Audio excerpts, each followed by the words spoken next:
नारद जी ने अभिमान के साथ कहा, भगवान यह सब आपकी कृपा है, करुणा निधान। भगवान ने मन में विचार कर देखा कि इनके मन में गर्व के भारी वृक्ष का अंकुर पैदा हो गया है। मैं उसे तुरंत ही उखाड़ फेंकूंगा, क्योंकि सेवकों का हित करना हमारा प्रण है। मैं अवश्य ही वह उपाय करूंगा जिससे मुनि का कल्याण और मेरा खेल हो। तब नारद जी ने भगवान के चरणों में सिर नवाकर चले। उनके हृदय में अभिमान और भी बढ़ गया। तब लक्ष्मीपति भगवान ने अपनी माया को प्रेरित किया। अब उनकी कठिन करनी सुनो। उस हरि माया ने रास्ते में 100 योजन 400 कोसे के नगर रचा। उस नगर की भांति भांति की रचनाएं लक्ष्मी निवास भगवान विष्णु के नगर से भी अधिक सुंदर थी। उस नगर में ऐसे सुंदर नर नारी बसते थे मानो बहुत से कामदेव और उसकी स्त्री रति ही मनुष्य धारण किए हुए रहते हों। उस नगर में शीलनिधि नाम का राजा था, जिसके यहाँ असंख्य घोड़े, हाथी और सेना के समूह थे। उसका वैभव और विलास 100 इंद्रों के समान था। रूप, तेज, बल और निधि का घर था। उसके विश्व मोहिनी नाम की एक ऐसी रूपवती कन्या थी जिसके रूप को देखकर लक्ष्मी जी भी मोहित हो जाएं। वह सब गुणों के खान भगवान की माया ही थी। उनकी शोभा का वर्णन कैसे किया जा सकता है। वह राजकुमारी स्वयंवर करना चाहती थी। इससे वहां अगणित राजा आए हुए थे। खिलवाड़े मुनि नारद जी उस नगर में गए और नगरवासियों से उन्होंने सब हाल पूछा। सब समाचार सुनकर वे राजा के महल में आए। राजा ने पूजा करके मुनि को आसन पर बैठाया। फिर राजा ने राजकुमारी को लाकर नारद जी को दिखलाया और पूछा, हे नाथ, आप अपने हृदय में विचार करके इसके सब गुण दोष कहिए। इसके रूप को देखकर मुनि वैराग भूल गए और अपने बड़ी देर तक उसकी ओर देखते ही रह गए। उसके लक्षण देखकर मुनि अपने आप को भी भूल गए और हृदय में हर्षित हुए, पर प्रकट में उन लक्षणों को नहीं कहा। लक्षणों को सोच कर मन में कहने लगे, जो इसे ब्याहेगा वह अमर हो जाएगा और रणभूमि में कोई उसे जीत न सकेगा। यह शीलनिधि की कन्या जिसको वरेगी वह सब चर अचर जीव उसकी सेवा करेंगे। सब लक्षणों को विचार कर मुनि ने अपने हृदय में रख लिया और राजा से कुछ अपनी ओर से बनाकर कह दिया। राजा ने लड़की की सुलक्षण कहकर नारद जी चल दिए, पर उनके मन में यह चिंता थी कि मैं जाकर सोच विचार कर वही उपाय करूं जिससे वह कन्या मुझे ही वरे। उस समय जब तब से कुछ नहीं हो सकता है। विधाता, मुझे यह कन्या किस तरह मिलेगी।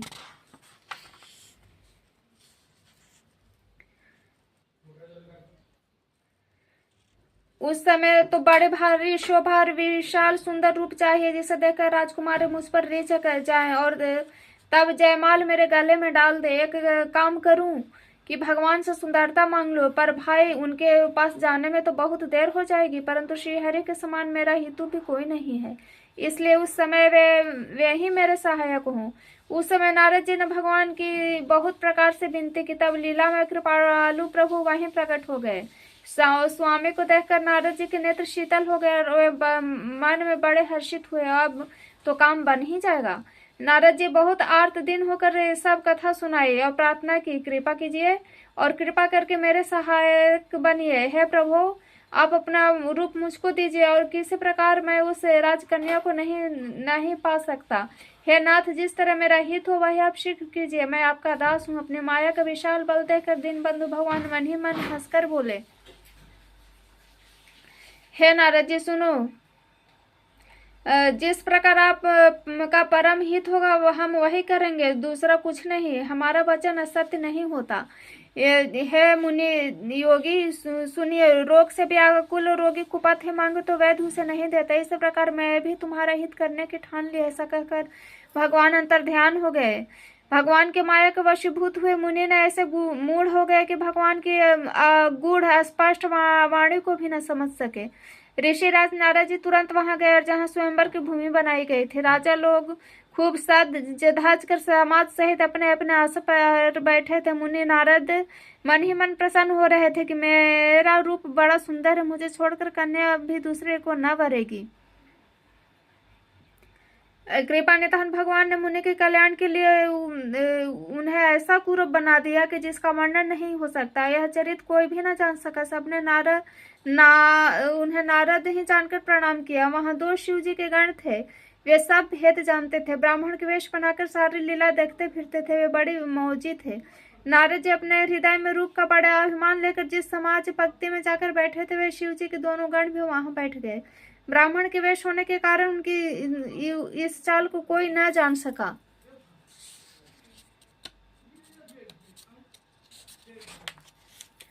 वे नारद जी को सुना कर व्यंग वचन कहते थे, भगवान इनको अच्छी सुंदरता दी है, इनकी शोभा देखकर राजकुमारी रिझी जाएंगी और हरि वानर जानकर इन्हीं को खास तौर से वरेंगी।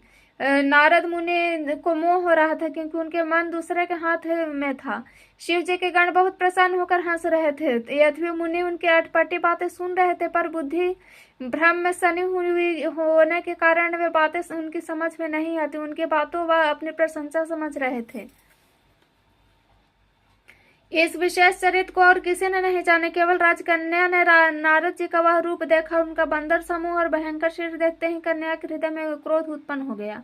तब राजकुमारी सखियों के साथ लेकर इस तरह चली मानो राज हंसनी चल रही है। वह अपने कमल जैसे हाथों में जयमाला लिए सब राजाओं को देखते हुए घूमने लगी। जिस ओर नारद जी रूप के घर में फूले बैठे थे, उस ओर उसने भूलकर भी नहीं ताका। नारद मुनि बार बार उचकते छटपटाते, उनकी दशा देखकर शिव जी के गण मुस्कुराते। कृपालु भगवान भी राजा का शरीर धारण कर वहां पहुंचे गए। राजकुमारी ने हर्षित होकर उनके गले में जयमाला डाल दी। लक्ष्मी निवास भगवान दुल्हन को ले गए। सारी राज्य मंडली निराश हो गई।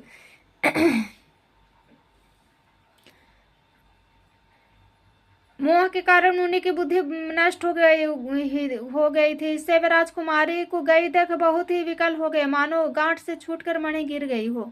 तब शिव जी के गणों ने मुस्कुराकर कहा, जाकर दर्पण में अपना मुंह तो देखिए। ऐसा कहकर वे दोनों बहुत भयभीत होकर भागे। मुनि ने जल में झांक कर अपना मुंह देखा। अपना रूप देखकर उनका बहुत क्रोध बढ़ गया। उन्होंने शिव जी को उन गणों का अत्यंत कठोर शाप दिया। तुम दोनों कपटी और पापी जाकर राक्षस हो जाए। तुमने हमारी हंसी की, उसका फल चखो। अब फिर किसी मुनि की हंसी करना। मुनि ने भी फिर जल में देखा तो उन्होंने अपना असली रूप प्राप्त हो गया। तब भी उन्हें संतोष न हुआ। उनके होंठ फड़फड़ा रहे थे और मन में क्रोध भरा हुआ था। तुरंत ही भगवान कमलापति के पास चले।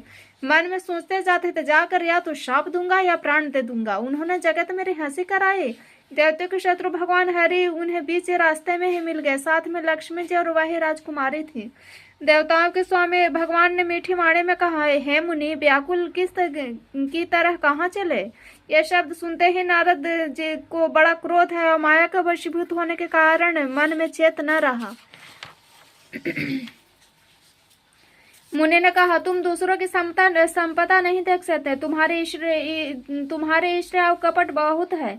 समुद्र मथते समय तुमने शिव जी को बावला बना दिया और देवताओं को प्रेरित करके उन्हें विषपान करा दिया। असुरों को मदिरा और शिव जी को विष देकर तुमने स्वयं लक्ष्मी और सुंदर कौस्तुभ मणि ले ली। तुम बड़े धोखेबाज और मतलबी हो, सदा कपट का व्यवहार करते हो। तुम परम स्वतंत्र हो, सिर पर तो कोई है नहीं। इससे जब जो मन भाता है स्वच्छता से वही करते हो। भले को बुरा, बुरे को भला कर देते हो। हृदय में हर्ष विषाद कुछ भी नहीं लाते। सबको ठग ठग कर परख गए हो। अत्यंत निडर हो गए हो। इससे ठगने के काम में मन सदा उत्साहित रहता है। शुभ अशुभ कर्म तुम्हें बाधा नहीं देते। अब तुमको किसी ने ठीक नहीं किया था, अब कि तुमने अच्छे घर बना दिया है, अतः अपने किए का फल अवश्य पाओगे। जिस शरीर को धारण करके तुमने मुझे ठगा है, तुम वही शरीर धारण करो। यह मेरा शाप है। तुमने हमारा रूप बंदर सा बना दिया। इससे बंदर ही तुम्हारी सहायता करेंगे। मैं जिस स्त्री को चाहता था उससे मेरा वियोग कराकर तुमने बड़ा हित किया है। इससे तुम भी स्त्री के वियोग में दुखी होगे। शाप को सिर पर चढ़ाकर हृदय में हर्षित होते हुए प्रभु ने नारद जी से बहुत विनती की और कृपा निधान भगवान ने अपनी माया की प्रबलता खींच ली। जब भगवान ने अपनी माया को हटा लिया, तब वहां न लक्ष्मी रह गई न राजकुमारी ही। तब मुनि ने अत्यंत भयभीत होकर श्री हरि के चरण पकड़ लिए और कहा, हे शरणागत के दुखों को हरने वाले, मेरी रक्षा कीजिए। हे कृपालु, मेरा शाप मिथ्या हो जाए। तथा दिनों पर दया करने वाले भगवान ने कहा कि वह सब मेरी इच्छा से हुआ है। मुनि ने कहा, मैंने आपको अपने अनेक खोटे वचन कहे, मेरे पाप कैसे मिटेंगे? भगवान ने कहा, जाकर शंकर जी के शतनाम का जप करो, इससे हृदय में तुरंत शांति होगी। शिव जी के नाम शिव जी के समान मुझे कोई प्रिय नहीं है, इस विश्वास को भूल कर भी न छोड़ना। हे मुनि पुरारी, जिस पर कृपा नहीं करते वह मेरे भक्ति नहीं पाता। हृदय में ऐसा निश्चय करके जाकर पृथ्वी पर विचरो, अब मेरी माया तुम्हारे निकट नहीं आवेगी। बहुत प्रकार से मुनि को समझा बुझाकर ढाढ़स देकर तब प्रभु अंतर ध्यान हो गए। नारद जी श्री रामचंद्र जी के गुणों का गान करते हुए सत्य लोग को चले। शिव जी के गानों ने जब मुनि को मोह रहे तो मन में बहुत प्रसन्न होकर मार्ग में जाते हुए देखा, तब वे अत्यंत भयभीत होकर नारद जी के पास आए और उनके चरण पकड़कर दीन वचन बोले, हे मुनिराज, हम ब्राह्मण नहीं है, शिव जी के गण है। हमने बड़ा अपराध किया जिसका फल हमने पा लिया है। कृपालु, अब शाप दूर करने की कृपा कीजिए। दिनों पर दया करने वाले नारद जी ने कहा, तुम दोनों जाकर राक्षस हो, तुम्हें महान ऐश्वर्य, तेज और बल की प्राप्ति हो। तुम अपनी भुजाओं के बल से जब सारे विश्व को जीत लोगे तब भगवान विष्णु मनुष्य का शरीर धारण करेंगे। युद्ध में श्री हरि के हाथ से तुम्हारी मृत्यु होगी, जिससे तुम मुक्त हो जाओगे, फिर संसार में जन्म नहीं लोगे। वे दोनों मुनि के चरणों में सिर नवाकर चले और समय पाकर राक्षस हुए।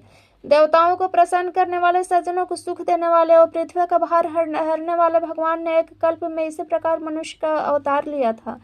इस प्रकार भगवान के अनेकों सुंदर, सुखदायक और अलौकिक जन्म और कर्म है। प्रत्येक कल्प में जब जब भगवान अवतार लेते हैं और नाना प्रकार की सुंदर लीलाएं करते हैं, तब तब मुनीश्वरों ने परम पवित्र काव्य रचना करके उनकी कथाओं का गान किया है और भांति भांति के अनुपम प्रसंगों का वर्णन किया है, जिसको सुनकर समझदार लोग आश्चर्य नहीं करते। श्री हरि अनंत है, उनका कोई पार नहीं पा सकता। उनकी कथा भी अनंत है, सब संत लोग उसे बहुत प्रकार से कहते सुनते हैं। श्री रामचंद्र जी के सुंदर चरित्र करोड़ों कल्पों में भी गाए नहीं जा सकते।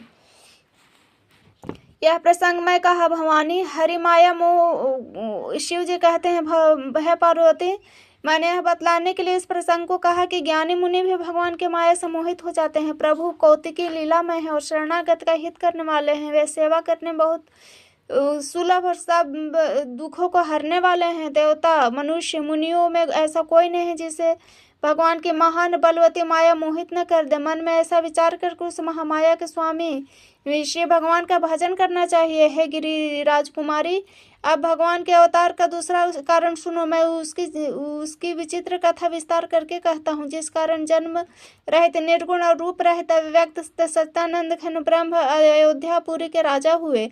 जिस प्रभु श्री रामचंद्र जी को तुमने भाई लक्ष्मण जी के साथ मुनियों सा वेश धारण किया वन में फिरते देखा था, हे भवानी, जिनके चरित्र देखकर सती के शरीर में तुम ऐसी बावली हो गई थी, अब भी तुम्हारे उस बावलेपन की छाया नहीं मिटती। उनके भ्रम रूपी रोग के कारण करने वाले चरित्र सुनो। उस अवतार में भगवान ने जो जो लीला की वह सब अपनी बुद्धि के अनुसार तुम्हें कहूंगा।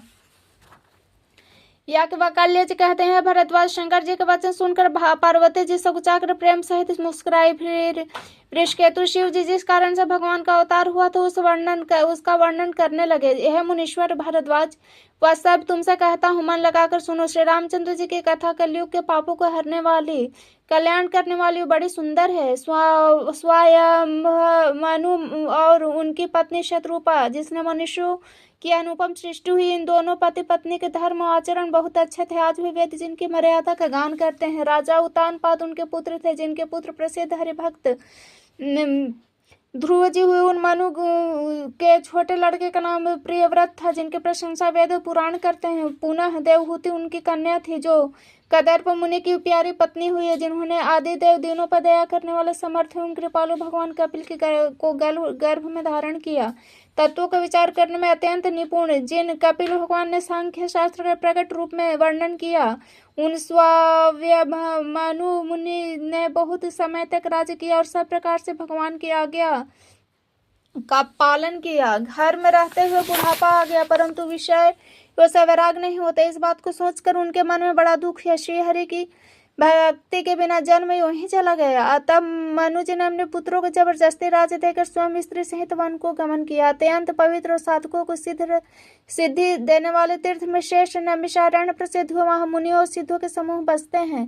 राजा मनु हृदय में हर्षित होकर वहां चले। वे धीर बुद्धि वाले राजा रानी मार्ग में जाते हुए ऐसे सुशोभित हो रहे थे मानो ज्ञान और भक्ति शरीर धारण किए जा रहे हों। चलते चलते वे गोमती के किनारे पहुंचे। हर्षित होकर उन्होंने निर्मल जल में स्नान किया। उनको धर्म धुरंधर राजर्षि जानकर सिद्ध और ज्ञानी मुनि उनसे मिलने आए। जहाँ जहाँ सुंदर तीर्थ थे मुनियों ने आदरपूर्वक सभी तीर्थ उनको करा दिए। उनका शरीर दुर्बल हो गया। वे मुनियों से वल्कल वस्त्र धारण करते और संतों के समाज में नित्य पुराण सुनते थे और द्वादशाक्षर मंत्र ओम नमो भगवते वासुदेवाय का प्रेम सहित जप करते थे। भगवान